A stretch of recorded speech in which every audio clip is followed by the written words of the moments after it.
like a couple of immune boosting peptides. So the T alpha 1 and LL37.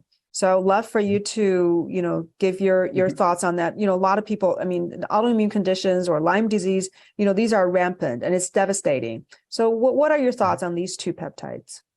Yeah, so I'll start with the thymus alpha one because after the SS31, it is one of my favorite products. Mm. It again is like the cerebrolizin approved in multiple different countries, and is just again a great product for improving the immune system. Even early in COVID, it was hypothesized to have a beneficial effect with COVID.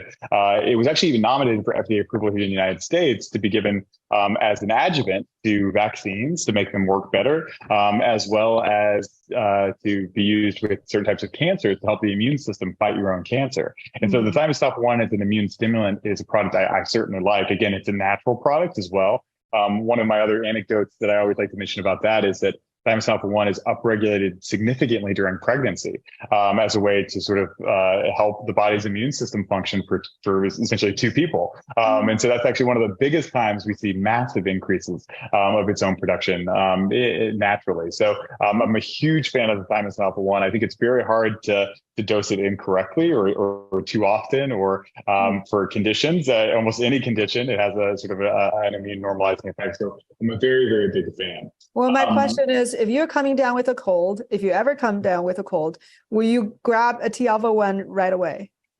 Certainly. Yeah, certainly. Yes. And definitely in those days of COVID, I was keeping it around. I'll tell you that for sure.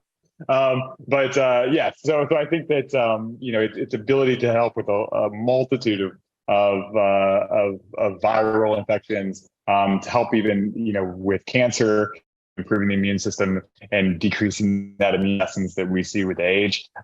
Definitely a big fan of the thymus alpha one. And what about the LL37?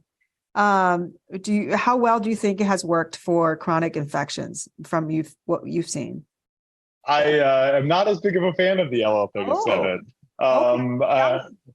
Yeah, so I again, we were the first people to start doing this at TaylorMade, and it's one of those ones I regret launching a little bit because it's really again, it's an endogenously produced antimicrobial peptide, something that's naturally produced by our bodies. But the problem, I think, is dosing it systemically because the LO37 can activate 7 different types of receptors, all with different mechanisms of action. And so knowing what receptors is actually activating and where it's actually activating is very, very complicated. And there have now been even more recent studies showing that LO37 has been linked to things like Alzheimer's, among others. And so, again, I think linked, you mean causing? It does look to be causal instead of just correlative. I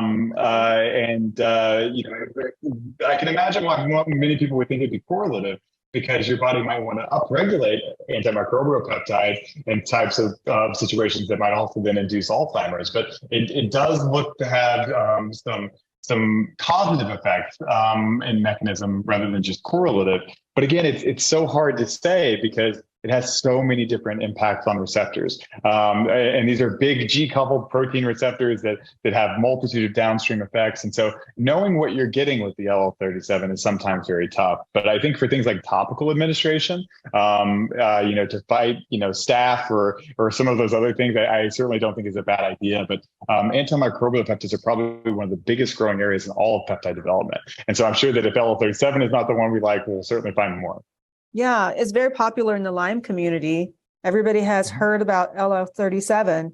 So, now I'm a little concerned whether or not this is the best thing for these patients.